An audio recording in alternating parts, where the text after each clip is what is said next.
우리가 때때로 억울한 일을 당하고 또 원통한 일을 당하고 정말 그 마음이 너무나도 무너지는 그때조차도 하나님께서는 우리에게 침묵하라고 요구하실 때가 있습니다. 그때 어떻게 해야 됩니까? 본문의 다윗은 하나님 앞에 기도합니다. 여러분, 이것이 믿음의 반응이라는 사실을 저와 여러분이 꼭 기억하셔야 합니다. 하나님께서 우리가 어떤 원통한 일을 당하고 억울한 일을 당했는데도 변호하지도 항변하지도 못하게 하시는 것은 오직 하나님께만 이야기하라는 사인이라고 하는 것입니다. 그런데 다윗이 그렇게 하나님 앞에 자신의 그 속에 있는 모든 것들을 기도로 아뢰면서 다윗 안에서 놀라운 부흥이 일어납니다. 세상에서 좌절하고 답답하고 억울하고 또 허무할 때에 오히려 진짜의 눈이 뜨인 것이죠. 하나님을 바라보고 나니까 이제는 답답한 것도 억울한 것도 또 허무하다고 하는 것도 그리고 꼭 말하고 싶은 답답한 심정도 없어지는 것입니다. 다윗에게는 그러한 은혜를 경험하고 난 다음에 이제는 하나님을 아는 것이야말로 희망이고, 그러다 보니까 하나님을 더 알고 싶고 하나님과 함께하고 싶은 그런 마음이 계속해서 샘솟는 것입니다. 지금 삶 속에서 어떤 실망이 있고 또 실패가 있고 그 속에서 침묵해야 하는 답답한 상황이라면 지금 하나님께서는 우리에게 기회를 주시는 것입니다. 바로 하나님을 발견하도록, 진짜이신 예수님을 바라보는 눈이 뜨여지도록 그렇게 하나님께서 우리에게 은혜의 기회를 주시는 것이라는 겁니다. 사람의 어리석음은요, 정말로 중요한 것이 무엇인지를 모를 때가 많다는 겁니다. 그래서 정말로 내게 있는 모든 것들이 다 없어지고 난 다음에 그제서야 소중한 것이 무엇인지를 깨닫게 될 때가 참 많죠.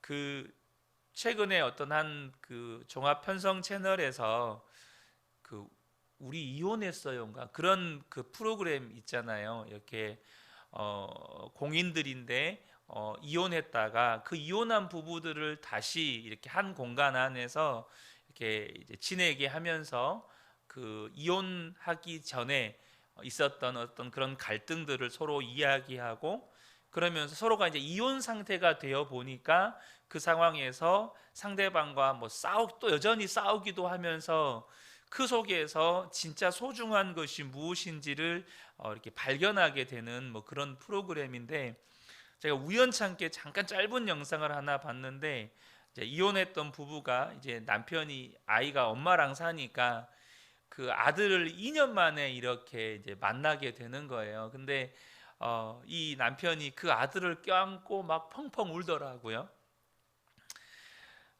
이처럼 사람은요, 무언가를 잃어보면 그제서야 진짜 소중한 것이 무엇인지를 그때서야 알게 되는 어리석음이 우리 안에 있다는 겁니다.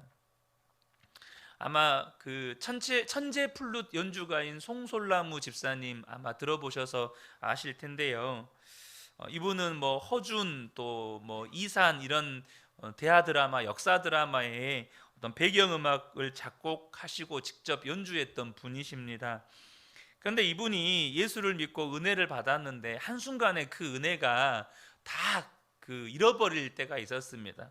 보통 그런 이제 전문 연주자들은 악기를 굉장히 고가의 악기를 쓰잖아요. 그런데 이분이 그 고가의 악기를 잃어버린 거예요. 그래서 그것 때문에 7년간이나 교회를 떠나셨다고 합니다. 예수를 믿었고 은혜도 받았지만 7년이나 교회를 떠나 계셨던 거예요. 하나님에 대해서 원망이 너무 심해서 그렇게 아끼던 악기를 이 도적 맞은 다음에 하나님께서 지켜주시지 않은 것에 대해서 너무나도 원망스러운 마음을 가졌다는 거죠. 뭐 사실은 뭐 저희들은 악기가 소중하다는 걸 잘 모르니까 이해되지 않는 부분도 없잖아 있지만, 그렇게 7년 동안 교회를 떠나 있다가 7년 만에 이렇게 이제 다시 예배를 드리게 됐다 그래요. 수요 예배 때 예배 자리에 앉아서 이렇게 예배를 드리는데 갑자기 하나님이 마음속에 그런 질문을 하시더라는 거예요. 네가 진짜 잃어버린 게 무엇이냐라고 물으시더래요. 그때 이 송솔란무 집사님이 금방 대답할 수 있었대요. 그 7년이라는 시간 동안 주님을 떠나서 살면서 자기가 진짜 잃어버린 것이 무엇인지를 금방 알았대요. 그게 뭐였냐면 주님과의 첫사랑입니다. 이 고백이 바로 나오더래요. 그러니까 그분이 잃어버린 건 값비싼 악기를 잃어버린 게 아니라 정말로 소중한 주님과의 첫사랑을 잃어버렸더라는 거예요. 여러분, 저와 여러분에게 정말로 중요한 게 무엇입니까? 여러분, 그것은 주님이십니다. 우리에게 정말 중요한 건 예수님이세요. 다윗도요, 그렇게 억울한 상황, 심지어 그 억울한 상황에서 하나님께서 말도 못하게 막으시니까 얼마나 원통하고 또 억울하기도 하고 하나님께 서운하기도 하고, 그러다 보니까 이제 한편으로 너무나도 인생이 허무해지기도 하고, 뭐 왕의 자리가 중요한 게 아니었어요. 그런데 그때 하나님 앞에 고백하고 또 고백하면서 하나님에 대해서 눈이 띄어지니까 자기가 겪고 있는 이 모든 일들 또한 하나님이 가장 소중한 것임을 깨닫게 하시기 위해서 이거 하나님이 하신 거구나 라는 고백을 하게 됩니다. 9절을 보면 내가 잠자코 있으면서 입을 열지 않음은 이 모두가 주님께서 하신 일이기 때문입니다. 처음에는 정말 속이 터질 것 같았어요. 그런데 지금은 스스로가 입을 잠잠히 다문다는 거예요. 왜 그렇습니까? 이 모든 일들을 주님이 하셨기 때문이라고 인정하고 깨달았기 때문입니다. 그러면 충분했다는 거예요. 혹시 너무 속상하고 여러분 또 답답하고 미칠 것 같고 그냥 인생이 다 허무하게 느껴지고 심지어 차라리 그냥 빨리 천국 가는 게 낫겠다, 정말 빨리 죽었으면 좋겠다, 이런 마음이 있다면 이유는 한 가지입니다. 아직도 내 속에서 자아가 시퍼렇게 살아있기 때문입니다. 정말 저와 여러분이 예수님께 내가 정말 예수님께 말하고 나면, 그리고 그 예수님께서 내 안에 부흥을 주시면, 우리가 진짜 소중한 것에 대해서 눈이 뜨이고 나면 우리 안에 억울하고 답답하고 속상하고 허무하고 지금 말하고 안 하고가 이제는 중요한 문제가 아니게 되는 겁니다. 오늘 본문 12절 13절에 보면 다윗은 정말로 갈망의 기도를 하나님 앞에 드리는데요. 주님, 내 기도를 들어주십시오. 내 부르짖음에 귀를 기울여 주십시오. 내 눈물을 보시고 잠잠히 계시지 말아 주십시오. 나 또한 나의 모든 조상처럼 떠돌면서 주님과 더불어 살아가는 길손과 나그네이기 때문입니다. 내가 떠나 없어지기 전에 다시 미소 지을 수 있도록 나에게서 눈길을 단 한 번만이라도 돌려주십시오. 여러분, 다윗은 왕이잖아요. 지금 다윗이 사실 뭐 세상에 있는 보아란 보아 다 누려본 사람 아니겠습니까? 우리가 시편을 보면서 다윗의 간절한 소원들 자주 등장하는데요. 다윗의 간절한 하나의 소원은 뭐냐면 오늘 이 본문 13절에는 이렇게 표현이 돼 있어요. 단 한 번만이라도 눈길을 나에게 돌려주십시오. 이렇게 표현하고 있습니다. 이게 뭘 말하는 겁니까? 하나님, 저에게는 주님이면 족합니다 라는 표현입니다. 저는 주님이면 충분합니다 라는 표현이에요. 내가 죽어 없어지기 전에 내 얼굴에 기쁨이 솟아나도록 눈길 한 번만 돌려주십시오. 주님의 눈길을 내가 느낄 수만 있다면, 주님의 시선을 내가 느낄 수만 있다면 저는 세상 모든 것을 가진 것보다 더 행복합니다. 이 고백을 하는 것입니다. 여러분, 예수님을 믿어도요, 지식으로만 알고 교회만 왔다 갔다 하는 이 믿음으로는 절대 이 은혜를 경험하지 못합니다. 주님이 눈길 한 번 준다고 무슨 기쁨이 옵니까? 주님이 눈길 한 번 온다고 무슨 행복이 옵니까? 주님의 눈길이 뭔지조차도 감도 못 잡습니다. 그런데요, 다윗은요, 정말로 주님을 바라보는 믿음의 눈이 열린 사람입니다. 주님이 나와 함께 계시다는 것이 분명하게 믿어지는 사람이에요. 그러니까 주님의 시선이 느껴진다는 것, 주님의 도우심이 느껴진다는 것, 주님의 함께 하심이 느껴진다는 것, 이것은 다윗에게는 무엇과도 바꿀 수 없는 기쁨의 이유였습니다. 여러분, 이 고백은 하나님을 진짜 만나본 사람만이 할 수 있는 고백인 거예요. 하나님을 진짜 경험해 본 사람만이 여러분 이 고백하는 겁니다. 여러분, 그렇잖아요. 저는 잘 모르는 영역이지만 산에 이렇게 약초를 캐러 다니시는 신만이 여러분 잘 아시죠? 근데 이 신만이들이 제일 귀하게 여기는 약초가 산삼이지 않습니까? 근데 이 특별히 산삼은 이제 아예 이렇게 이파리가 다 펴면 그래도 확실하게 구분이 되지만, 이제 봄이 돼서 다시 싹이 올라올 때는 이게 진짜 산삼인지 뭔지 모르더라고요. 잘 몰라요. 그런데 신만이 눈에는 또 그게 보이더라고요.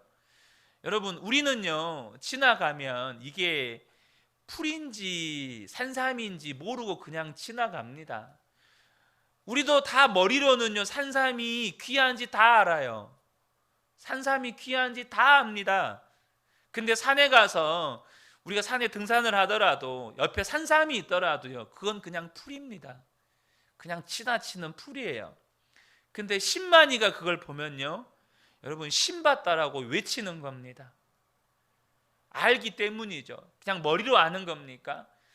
너무너무 그것이 귀하다는 것을 경험했기 때문이에요.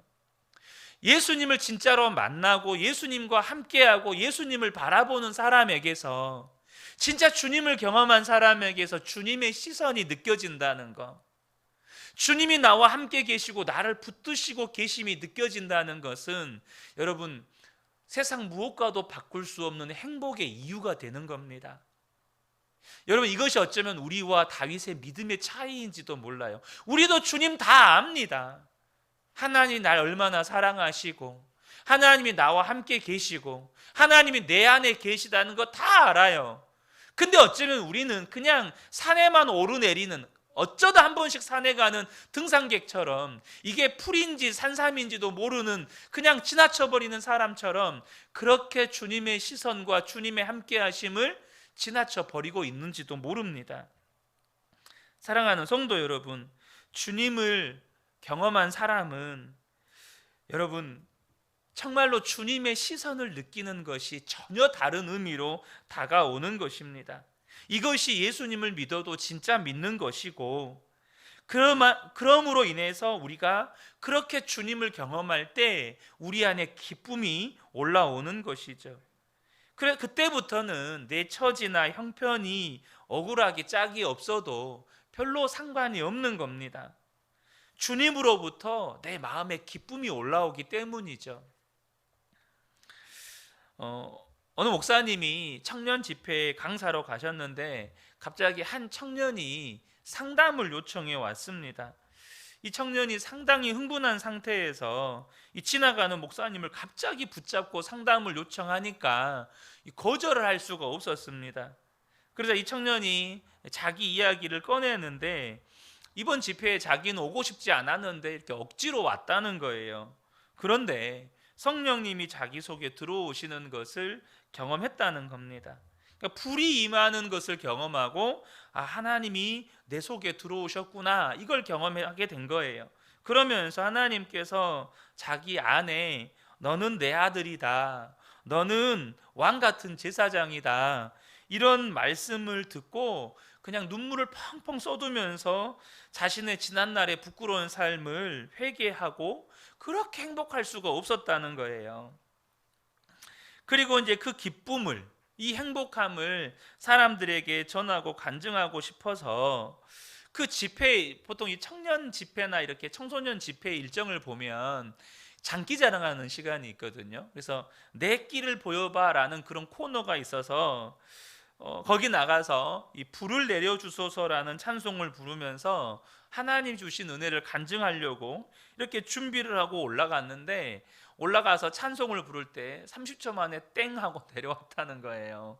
사회자가 그만 내려가 주세요 하니까 이 청년이 그렇게 충만해서 올라갔는데 땡 하고 내려오는 그 순간에 얼마나 창피한지, 사람들이 다 청년들이고 청소년들이니까 쟤 저기 왜 올라갔대 다 이러는 것 같아서 너무 창피하더라는 거예요. 그러면서 자기 마음 가운데 하나님, 어제는 너는 내 아들이다 그러더니 오늘은 이게 뭡니까? 그렇게 이런 마음이 들면서 이제 막 거기에 있을 수가 없는 거예요. 근데 한편으로는 그게 무슨 상관이냐, 다른 팀들 응원하고 축복하면 되지, 이런 마음이 들었지만 너무나도 사람들이 자기를 쳐다보는 게 부끄러워서 거기를 뛰쳐나갔대요. 그리고는 그냥 사람들이 없는 곳으로 가고 싶어서 어디로 가는지도 모르고 무작정 이렇게 달려갔다는 거예요. 근데 이제 뭐 가다 보니까 갈 데도 없고, 그래서 저녁 집회 때 다시 돌아왔는데 또 들어가면 사람들이 쟤가 걔야 막 이렇게 손가락질하고 막 이게 비웃을까봐 들어가지는 못하고 그 집회 장소 앞에서 이렇게 우왕좌왕하고 있는 그때에 강사 목사님이 지나가시는 거예요. 그러니까 무작정 달려가서 강사 목사님을 붙잡고 이제 이야기를 하는 거죠.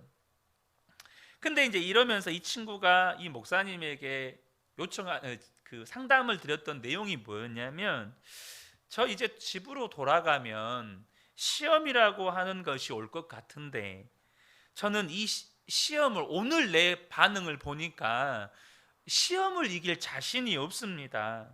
또 이런 시험이 오면 저는 견딜 수가 없습니다. 은혜를 받기는 받았는데 이런 시험이 오면 저 어떻게 해야 됩니까? 이게 질문이었어요. 목사님께서 그 이야기를 듣더니 청년에게 이런 이야기를 해 주셨대요. 너 어린아이가 걸음마 하는 거 본 적 있냐? 그 아이가 처음에 걸음을 내디디면서 걷기 시작할 때 얼마나 많이 쓰러지고 일어서기를 반복하냐. 그런데 그 누구도 그 아이를 보면서 좌절하지 않고 또 그 아이도 자기가 넘어진다고 포기하지 않는다. 그렇게 수없이 넘어지고 일어서고를 반복하면서 어느덧 잘 걷게 되는 거다. 너도 똑같다. 이번 집회에서 처음으로 네가 그렇게 큰 은혜를 받았고 그러다가 그것이 다 깨어지는 것 같은 시험이 왔지만 너도 금방 일어서게 될 거다. 또 시험이 오지만 시험만 오는 게 아니고 예수님이 너 안에 함께 계시고 예수님이 너에게 말씀하고 계시고, 그래서 오늘도 너 안에 계시는 예수님이 그게 무슨 상관이냐, 너 축복해주고 응원해주면 되지. 그런데 네가 아직 믿음이 연약해서 그 주님의 음성에 순종으로 반응하지 못했지만 너는 곧 다시 일어서게 될 거다. 또 다시 하나님의 은혜 속에서 일어서면서 다시 이제 잘 걷고 뛰게 될 거다. 그리고 너 이제 이번에 집에 가면 주일 예배 때 목사님께 꼭 부탁드려서 이번 집회 때 있었던 은혜를 성도들 앞에서 간증해라. 네가 어떤 은혜를 받았는지, 그리고 그 은혜를 사람들 앞에서 자랑하기 위해서 이 장기자랑 장소에 올라갔다가 땡 하고 떨어졌던 이야기, 그게 창피해서 이렇게 뛰쳐나갔던 이야기, 그러면서 목사님을 만나서 이렇게 네가 어떤 이야기를 들었는지 간증해라. 그러니까 이 청년의 얼굴이 확 펴지는 거예요. 그리고 집회 일정이 다 마치고 갑자기 집회를 진행하시는 목사님께서 갑자기 예정에 없던 이야기를 하셨습니다. 혹시 이번 집회 가운데 은혜를 받은 것을 간증하고 싶은 청년이나 우리 친구들이 있으면 나와주세요 하니까 이 청년이 손을 번쩍 들고 나가서 간증을 한 거예요. 여러분, 우리가요 인생을 살아가다 보면 정말 감당할 수 없을 것 같은 그런 시험의 때가 옵니다. 근데 그것을 말도 못해요. 정말 미칠 것 같아요. 차라리 죽는 게 낫겠다 이런 심정이 들 때도 있어요. 여러분, 그래서 하나님 앞에 하나님 왜 이렇게 하십니까? 라고 막 때로는 하나님께 막 따지고 들고 싶고 그런 마음이 들죠. 근데 여러분 꼭 기억하시면 좋겠습니다. 우리가 다른 것은 못해도 하나님 앞에 기도할 수는 있습니다.